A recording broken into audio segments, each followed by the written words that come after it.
you know what, go to a sober living so you can start in on your sobriety. For somebody to make that statement, first of all, if you are a sober living with any credibility whatsoever, you don't allow somebody in there while they're using. Yeah.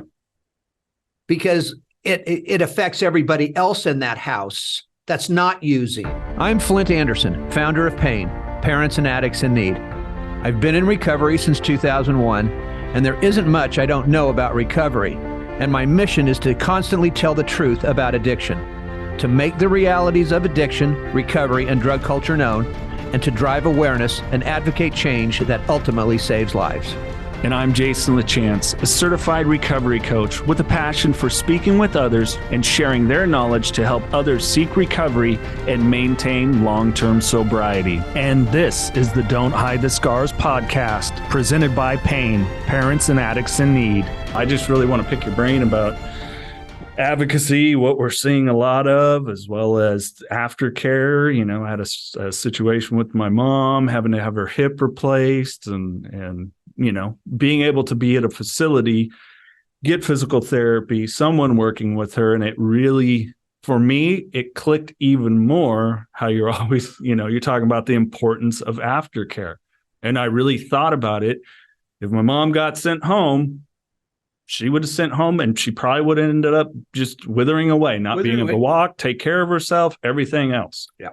It's the first time it got really, really, really personal in regards to the need of surgery, very much similar to, you know, I made the parallel to the detox process, and then being sent where she is now, a facility to do the physical therapy, you know, meals, everything else. As much as she doesn't like the meals, she knows it's the place she needs to be. Yeah. All right. So look, aftercare is obviously the most important part, in my opinion, of treatment. Again, whether it's a physical therapy thing like your mom's going through, whether it's a drug-related issue, but as it relates to drugs, the aftercare piece is normally the piece that people don't want to continue with. Right. The detox part of it, crucial. The residential piece is crucial because it breaks down into those two areas where the detox obviously is getting the drug out of one's system. There's nothing else as far as recovery really in that 10-day, 15-day period of detox. The residential piece now is mainly because we can keep them in a controlled environment. Now we can start the process of learning how to deal with triggers, how to deal with family, how to deal with yourself. Learning about ourselves is not fun. No. Learning about the people we've harmed is not fun. The shame, the guilt, everything else that goes with it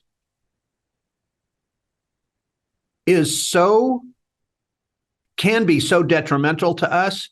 That's why treatment centers want to keep them there longer. If you just detox somebody without dealing with shame and guilt and those things, they're just going to go back out into the world, and they're not going to last long. No. They're not going to last long. But there's so many people out there that will say, well, I don't need the aftercare piece. I feel good now. I feel fine now.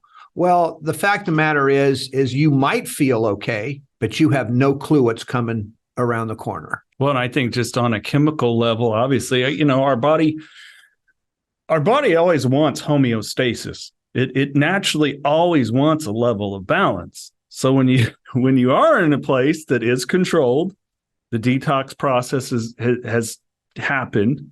We've at least gotten the chemical out, but that doesn't mean the brain is readjusted.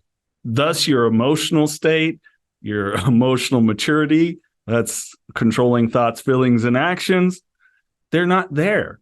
Not even close. Not even close. Not even close. I mean, I've seen people continue to, bravely continue to step into the work as a 12-step meeting guy in those meetings.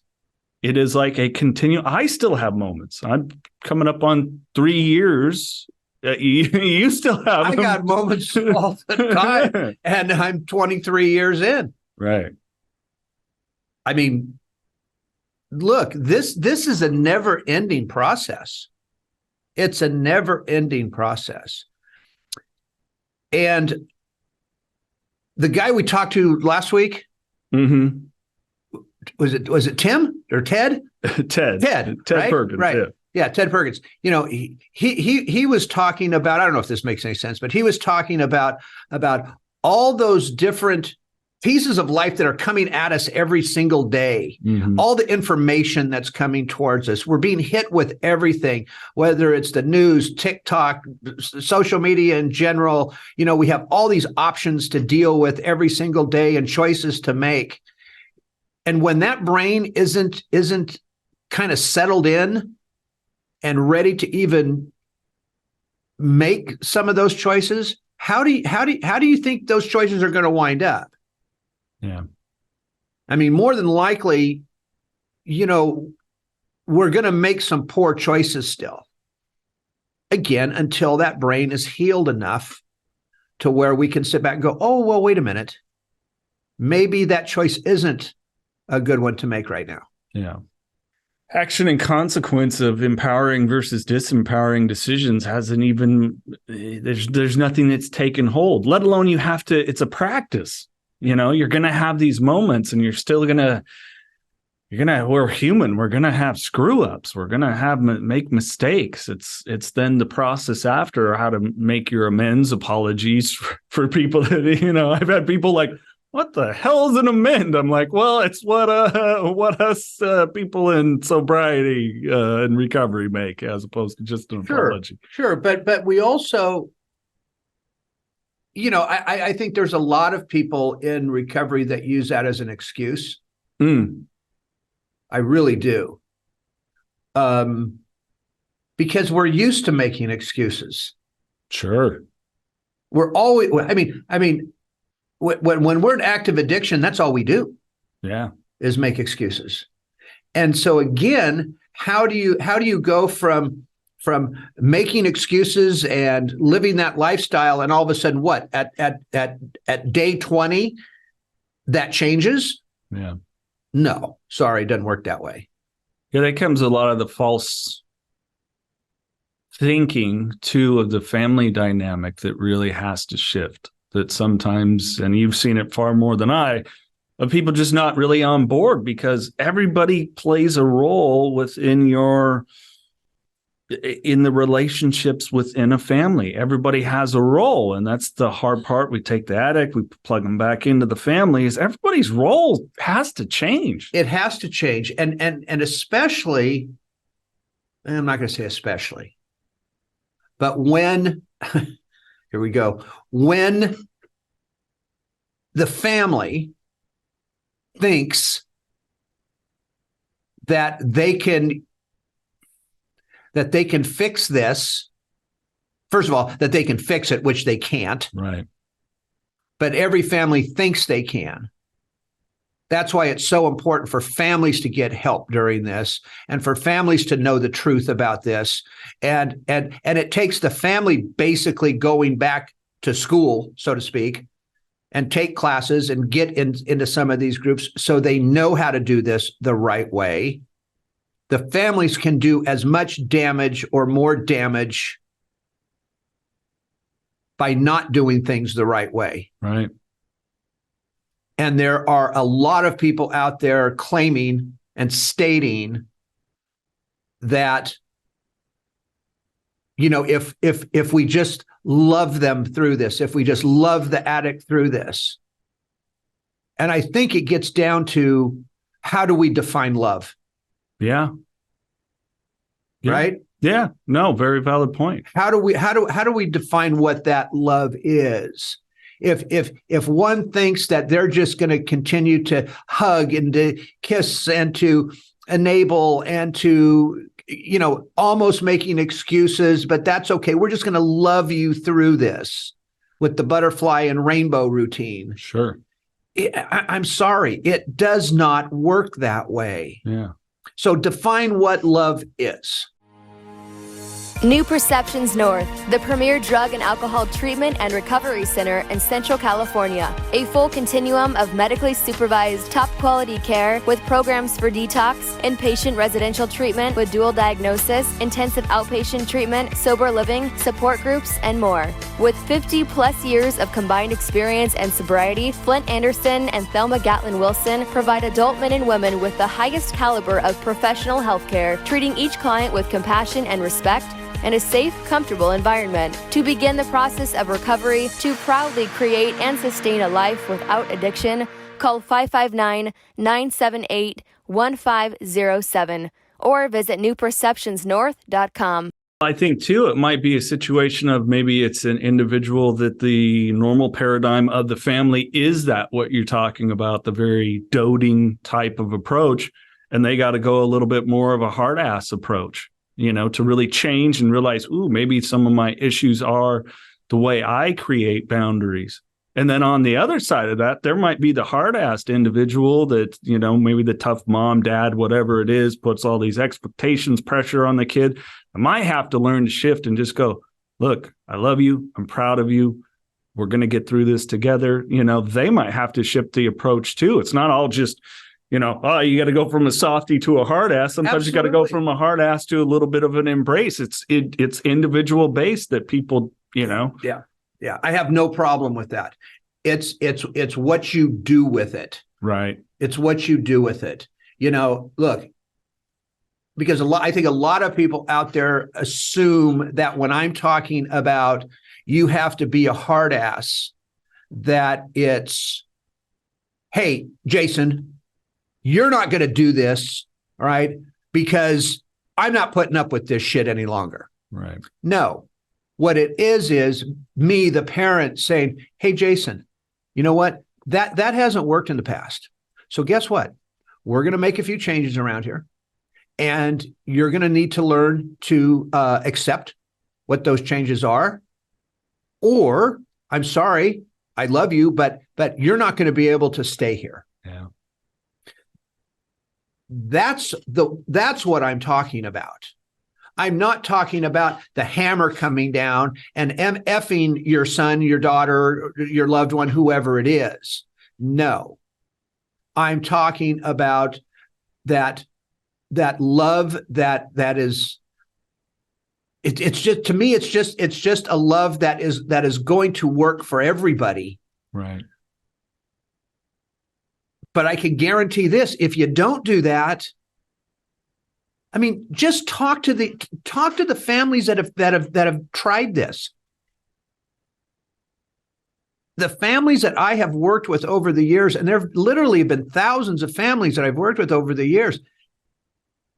I'm not going to say everyone, because that's wrong, but damn near every single one that has come back said, I'm sorry, that whole total love thing just doesn't work. Yeah. I think you have to let the addict know that there is a consequence of that. And, it was a past episode that we had that really stuck with me when we were talking to Rob Hanley, when he was talking of Recovery Today magazine, when he was talking about, one of his kids really getting down the road of experimentation. And I remember he gave him all the warnings of where life could go and followed that with, regardless of what you choose, I am going to have a good life. Yeah. And I think there's a real impactful thing to the addict, because ironically, I did this with my dad, and my dad then in turn did it with me later in life, of saying, hey, I love you, but you're not going to be in my life like this. Yeah. And it was like, whoa, and Right. when my dad returned that to me, to finally have a good relationship with him and, be incredibly close, I was like, oh, yeah, I don't want to lose him, my mom, my brother, my kids, so many beautiful, wonderful friendships. Right. And it was right there in front of me. That is my life. We are who we connect with and intermingle with. So yeah, you just got to make that clear. You got to make it clear. And and again, I just think that there's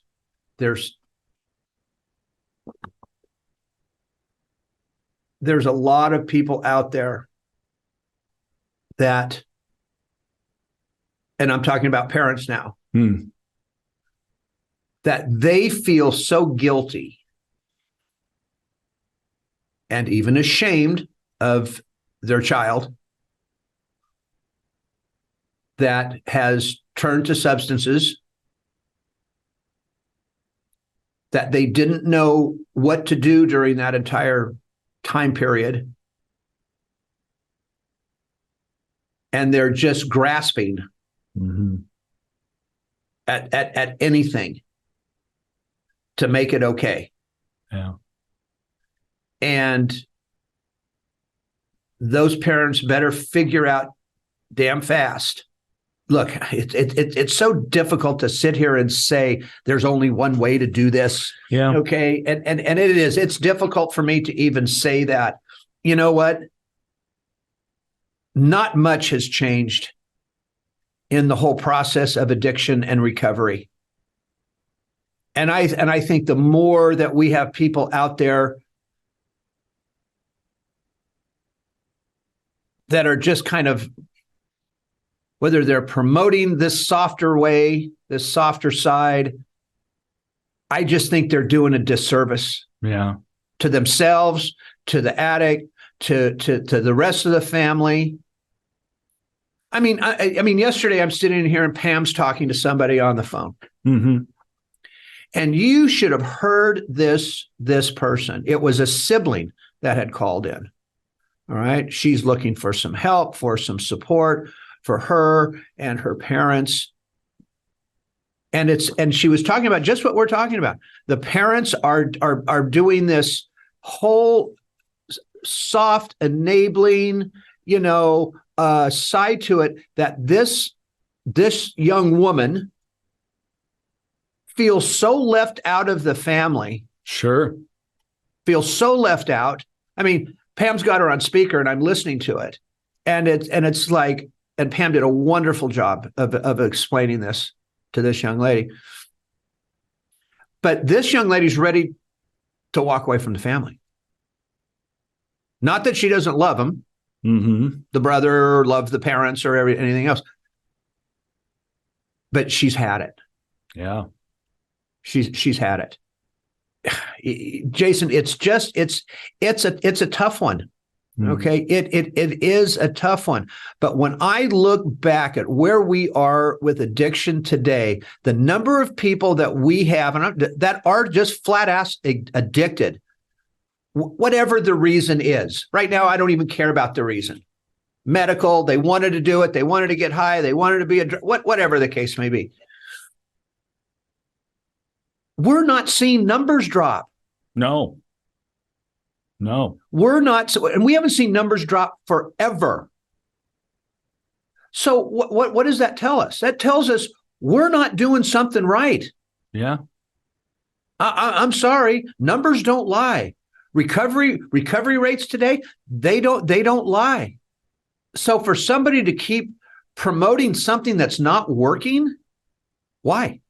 Yeah, and I think people miss that. You bring up such a good point. Like, yes, the drug climate culture shift, that we've seen it. We've seen the movement of heroin, not heroin, cocaine, and now we're in this fentanyl, benzo, and like just this incredible crisis that we're all seeing as people are left on the streets to simply use and die. Regardless of if there's advocates out there on the street providing food, clothes, meals, clean needles, whatever it is, they're still leaving it to die. And that's the other thing I wanted to ask you about, was the dangers of some of the advocacy and what people are saying and or doing. And I know the vast majority, I think, try to come from a good place of help. They do. You and I see it often, though, where we're like, oh, that's simply ego right there. That's simply ego. It's like, come on. Because like anything else, not to interrupt, but go ahead. But when we have a hot topic in this country, everybody jumps on the bandwagon. Yeah. The majority of advocates out there today aren't in this on a daily basis. Right. They are, because we have social media, because we have TikTok, because we have, all the different platforms out there, it's easy for somebody to get on there and talk about the hot topic of the day. Yeah. When in reality, you don't know shit about what is going on. Mm-hmm. And that is more damaging, I believe, than anything else. Yeah. If you or a loved one is struggling with addiction, please call PAIN, Parents and Addicts in Need, at 559-579-1551, or visit us online at painnonprofit.org. Follow us on social media on Facebook, Twitter, Instagram, and TikTok at Pain Nonprofit. And please subscribe to the Don't Hide the Scars podcast and share with others wherever you get podcasts and on YouTube. And if you would like to donate to PAIN, Parents and Addicts in Need, please click the link in the description to make your tax-deductible donation today and help us save more lives gripped by addiction. And I want you to think about this for a second. Those of us that are in treatment, do you know the majority of us get a bad rap? Why do you say that? You're just in it for the money. Oh, yeah. You're just in it for the money. Yeah. No, the majority of us are not. The majority of us want to help people, but we know what it's going to take to help that person. So when we say, no, we actually need to keep somebody there longer, it's not for the money. It's the fact that that's what it's going to take for somebody to at least have a chance at long-term sobriety. Yeah. By the way, ask any of us with long-term sobriety, and every single one of us will tell you that's what it takes. Yeah. Well, and an individual that made a good point was when we had Adam Jablin on recently, and you had asked him about that very thing. And he said, you know, what's the difference between me and all the people I was in treatment with?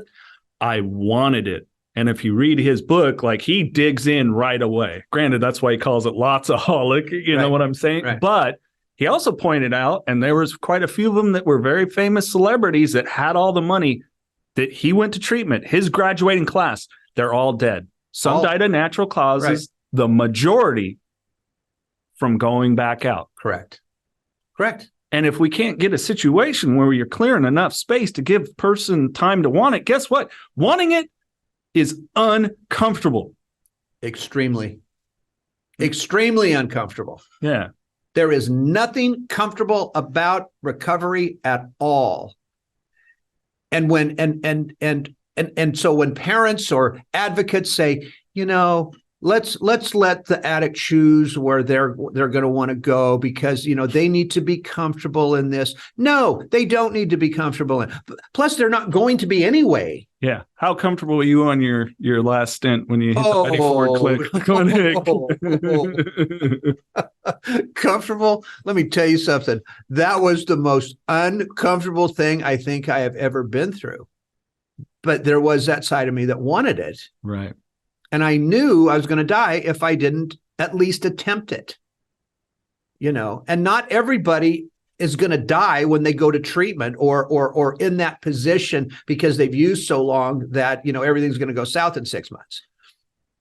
In fact, most people aren't going to die when they go to treatment. Yeah. My dad went to the same place. Here he is, 24. I think you guys got sober right around the same time. Maybe we were right.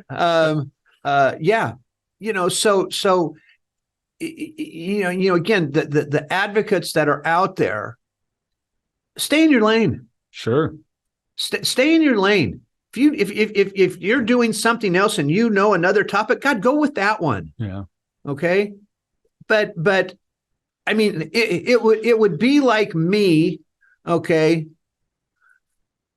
trying to be an announcer for Formula One racing. Right. Now, I could probably BS my way through it a little bit, but it certainly would sound like BS. Right. And that's what advocates sound like when they're promoting, you know, the fentanyl test strips, you know, and Narcan, because they're making people believe that is a part of the treatment process. Right. Has nothing to do with the treatment process. No, it just means we were trying to do what we can and accept that you are in your active addiction and we don't want you to die. Period. And we're hoping you have the aha moment. Period. That's it. That's it. Yeah. You know, oh, let's just, you know what, go to a sober living so you can start in on your sobriety. For somebody to make that statement, first of all, if you are a sober living with any credibility whatsoever, you don't allow somebody in there while they're using. Yeah. Because it affects everybody else in that house that's not using. So 90% of sober livings out there are not going to allow somebody in a sober. So again, know what you're talking about. Right. Know what you're talking about. I would rather have somebody go, you know what? I don't know what I'm talking about, but how can I help you? How can I help pain? How can I help this organization or that organization? Or just simply learn more. I want to learn more. Or learn more. You want to jump on the bandwagon then? By all means, do it. I mean, here's a good example for me from a personal perspective. It would be so incredibly irresponsible for somebody to go, well, you know, all these people that do awesome interventions, like you work with Flindt and he does them. So we want you to do one. No, the only intervention I ever participated in was my dad's, and I don't even remember being there. My mom had to remind me. Right. I must have been in that much of a state of just like, this is all traumatic for me. Yeah. You know, and everything. I think I was 14 at the time or something like that. Right. How incredibly irresponsible.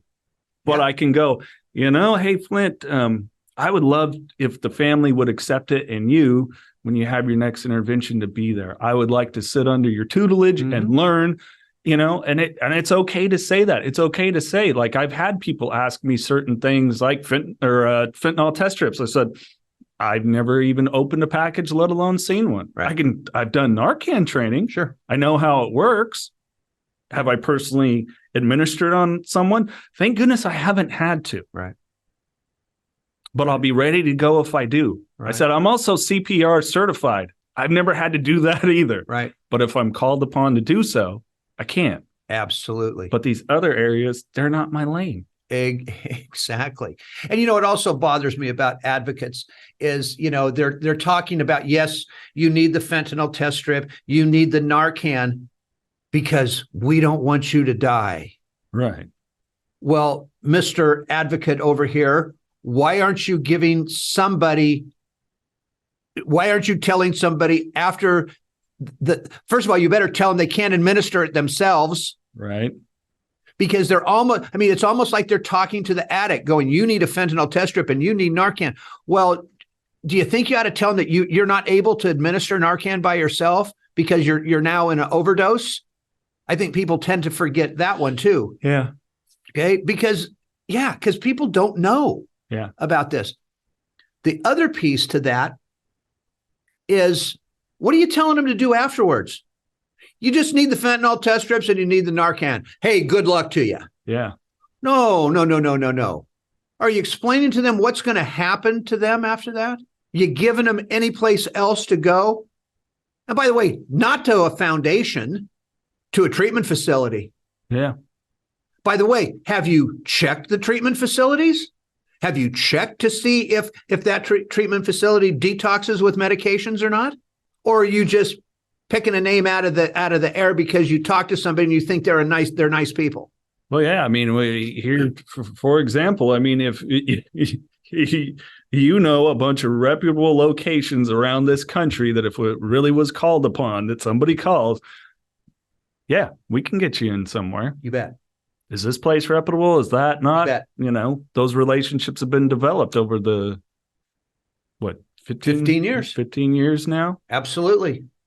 So I think it's, you know, again, I get where a lot of people's, you know, they want to have their heart in the right place, hopefully, but there's some dangers that come with that. There are. You know. No question about it. And look, can you stop these people? Not really. No. You know, they want to hear themselves talk. Yeah. And they're gonna, you know, say the things that they're gonna say. But let's hope it doesn't come back to bite them in the ass. Yeah. I don't personally, for any of those that are still in active addiction that we help to give some sort of jubilation to us. I would hope that love develops, because it was like, when it was a situation that I could have died, these people here told me the freaking truth. Yeah. And I got help, because I get it. I have love for the people out there that are just not wanting people to die, get HIV, hepatitis, all the different things. I totally am with you on that. But we better throw the other side of it there, that, hey, I understand you're still using, but this is also here. There is another way than to continue to just use. Yeah. Because me, like, I wouldn't look at someone if they went, hey, can I have Narcan? I use fentanyl sometimes. So do my friends. We trade off. I would probably still be like, yeah, but you're also going to call this number. Mm-hmm. And at least let the seed get planted. At least plant the seed. That, there is help. There is a way out of this. I don't have to let my existence, not living, because you're not living, right, be this way. Yeah. Look, recovery is not about existing. Yeah. Recovery is about freedom. That's what it is about. And I wrote a piece a little while ago about the methadone situation again. And people need to understand methadone is an opioid. It's a synthetic opioid. It is a narcotic for those advocates out there that are promoting methadone. Let's just put aside that it's the world's worst drug to get off of. Let's put aside that it totally controls your every waking moment. And remember that we are still giving a narcotic to a narcotic addict. That a treatment center won't detox. That a treatment center will not detox unless that dose is so low, because no treatment centers can keep methadone on their property. So again, Mr., Mrs. Advocate out there, know what you're talking about before you open your mouth. That's all I got. No, and I look, and we're sitting here, we're laughing a little bit about it. All right. But both you and I know this is serious business. Yeah. And I know you take it seriously. I know I take it seriously. Sometimes I'm sure there's people out there that go, man, you're taking it way too serious. And I'm going, no, I don't. Yeah. In fact, I don't think I take it serious enough sometimes. Yeah, it's life and death, people. It is. It's that's well put. It's life and death. So when you jump into the life and death game, you damn well better know what you're talking about. Mm-hmm. You damn well better know what you're talking about. Because there is nothing worse than somebody dying on your watch and you didn't give that person the right information. We know around here that when we give information, we're given the correct information. And are people still going to die after we give them yeah, they are. Yeah. Yes, they are. Yeah. I had that happen recently. You bet. Buddy that I did some caretaking work with, and he moved away. I'm going to be in a better environment. And then he went dark for about a month and a half. I went to wish him happy birthday on Facebook and see him on his page posting for his memorial service. Oh, Jesus. So yeah. I tried to give him every resource I could. And sometimes, and I learned this a long time ago, sometimes there's people out there that just aren't going to be saved. Yeah. And that's the frustrating part. That's the sad part. But it's going to happen. Yeah. Sometimes we just don't have, the majority of the time we really don't have any control over what's going to happen, other than the fact that we're given the right information to somebody. We can hand out the fentanyl test strips and the Narcan, and that individual might have all of them. And as you've talked about, and I know that disease of addiction will quickly override the decision making and be like, I don't care what's in it. I need my fix. You bet. You bet. So what uplifting Welcome to our world. do we have? Welcome to our world. There's hope, though. There is. We can't ever lose sight of hope. No. And we don't, because again, there's a lot of us out there that are doing it, have got sobriety under our belt. We're still working at it. It's a work in progress. It's not something that ever goes away, And again, without beating a dead horse here, I really wish that there could be some sort of.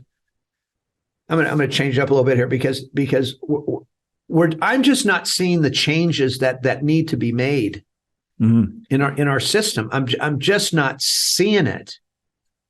There are a couple. I'm going to explain it in this term. All right. So there's a county out there somewhere, right? And again, I have to say it's not around here. Anytown, USA. Anytown, USA. And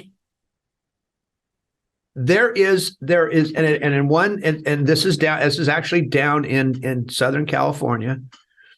And in this one county, they have one county-run outpatient program that takes Medi-Cal. Okay. And I know there are several organizations in that area that are trying to get Medi-Cal approved. And they've jumped through all the hoops. They filled out all the documentation, right? And they still have to go through and go before the county board of supervisors, and they have to just jump through many more hoops. But when you call the agency that deals with this, this is what they say. Oh, well, the outpatient program, they're only 45 days behind in getting people into their outpatient program. Only 45 days? That's constant, by the way. Yeah. Okay. So your chance, because government runs at such a slow pace that these employees either don't give a damn. No, that's the fact. That's the reality. They don't give a damn. So you've got all these people sitting out here in limbo that want to get the help or want to get into an outpatient program, but they literally can't. Yeah. Because that particular county is not allowing, I think it's actually 2 other organizations to open their doors. Right. They want to put a stranglehold on it. Right. And those 2 organizations, they're getting, from what they've told me, they're getting 20, 25 calls a day from people that are going, hey, are you open yet? Are you open yet? Are you open yet? Yeah. So. And that call is hopefully that wonderful moment of clarity, but that could pass really quick. Real quick. And the next thing is that individual that just made that call's in the newspaper the next day. Correct. And and in the morgue. Yep. And it bothers the hell out of me. I just don't understand. And it's stuff that you've shared with me and I just plain see. Right? You don't have to be a rocket scientist to see, like, how do you, powers that be, not get this? Especially when you're lying to us over and over. We care about the little man. We care about the person. Really? Because we got inflation, rising housing, groceries, everything else. Right. Gas, we're in the state of California. If someone's watching out, you were checking because we might go to LA for something soon. Over $7 a gallon. Right. And people in Missouri are bitching at, $4.20 a gallon. Right. It's absolute insanity. And I think we're getting to a head societally, and it's going to be, it's scary, but interesting at the same time. I think it's just flat out scary. Yeah. Because again, I don't see I just don't see change coming. Mm-hmm. I just don't see it. And they make it so difficult for anything to change. The rules, the regulations, the paperwork alone that people have to go through in order to get some help today, it's a nightmare. Yeah. Out there. So again, it's we can preach until the cows come home, about awareness and about the new drugs, and we will, right? We're going to continue to tell people to be on the lookout and try not to do this or not to do that, or look for this or look for that. That's only going to go so far. That's only going to go so far. And I don't know. I mean, again, I don't know how that changes. In fact, this morning I'm sitting there with Pam, and of course, we do such wonderful work with Jim Patterson, in his office that that we're trying to formulate a little plan on how we can get this message to at least some of the committees up in Sacramento that deal with insurance companies, how we can get in front of them to start talking to them about this. Because if we don't have everybody working together on this, or at least starting the damn conversation on it, I'm sorry, we're never going to get anywhere. I used to think it was a situation when it comes to government stuff that it was ignorance, and now it's just then it was like, is it stupidity? Now I just don't think they give a shit. It's like if you had a 747 crashing every day, which is what is happening with addiction, it would be all over the news. There would be a government investigation and change of policy and how do we stop all these flights. But when it's just the situation for most of it, well, it's just the homeless individual on the street. It's the person experiencing homeless who's an addict. Oh, well, we're trying to make sure they don't get hepatitis or HIV, and we're giving them stuff to, test their drugs. And if it does have it, then be revived. It's like, are you kidding me? They're trying to put a Band-Aid on an open, gaping wound. Yeah. Is what.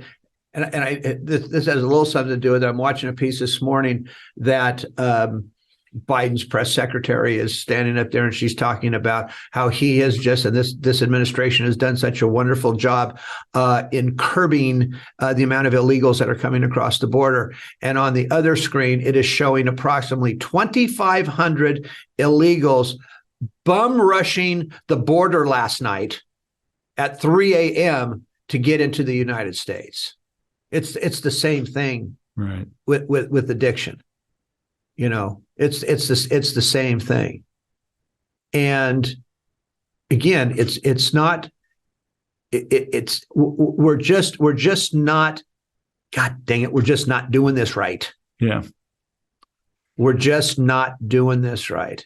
Yeah, I think it's a lot of pacifying, just like, see. Give an effort. And I think it's just justifying in a way for certain individuals, government, whatever, to just go, see, I'm doing my part. I'm doing my part. No, you're not. No, you're not. And again, kind of going back, I would rather have somebody say nothing. Yeah. And just say, how can I help? Yeah. That would be great. Yeah. Okay, that would be great. Yeah, if you really want to step into it, much like anything else, I mean, would you want your doctor to not have continual education? Let's say if it's your cardiologist, wouldn't you want, if it's something where you have to have a surgery, him or her to be as up to date as possible on new leading technologies that are safer, cut healing time, everything else? It's no different for all of us. Right. It's no different. Like, no one's sitting telling me, hey, you should really go down the intervention route. It's like, no, it's a skill set I would like to develop under those that know how to do it eventually. Sure. If I'm ever a person that's called upon to do it. Until then, I'm going to refer out to the experts. You bet. Or whatever the situation is. Sure. or the people that September's recovery month, and Sure. and so again, you've got people that are out there all onto that, right? But then October 1st comes, and you don't hear from them for another year. Yeah. Or you hear from them once every 6 months or whatever. And again, look, not everybody's going to do what we do, right? Not everybody's making this their career. And they don't have to. And they don't have to. In fact, I'd rather they didn't. Sure. But again, if you're going to do it, know what you're talking about. Yeah. Well, Mr. Andersen, Mr. LaChance, anything else you would like to add? I don't know. I don't think so. I think that's look, I as I get older, as I look at this thing, as I ask ourselves, what more can we do here? Obviously, we're not going to stop doing what we're doing. But at some point, there's got to be that break in this in this chain of mediocrity that either we have to break or somebody has to break in order to really, really make a difference. I know we've made a difference here. I know that. No matter how we got here, we got here. And we did it with a lot of hard work, a lot of tears, laughter, with it all. Not so fun times and some fun times. But if something doesn't change, and I guess I mean it this way, I would like to see some sort of change before my time ends. Yeah. I really would. I'd really like to see something. And again, I'm just not seeing it. And I don't mean to be so depressed about it or so negative about it. But when I see what's happening out there, and actually I'm seeing it getting worse. There's nothing getting better about this. Yeah. So again, we just, we keep going. But like I said, I hope that there's some change here before my time ends. Yeah, me too. Yep, I know it. Hopefully we'll get there. Yes, sir. Thanks, buddy. If you or a loved one is struggling with addiction, please call PAIN, Parents and Addicts in Need, at 559-579-1551, or visit us online at painnonprofit.org. Follow us on social media on Facebook, Twitter, Instagram, and TikTok at Pain Nonprofit. And please subscribe to the Don't Hide the Scars podcast and share with others wherever you get podcasts and on YouTube. And if you would like to donate to PAIN, Parents and Addicts in Need, please click the link in the description to make your tax-deductible donation today and help us save more lives gripped by addiction.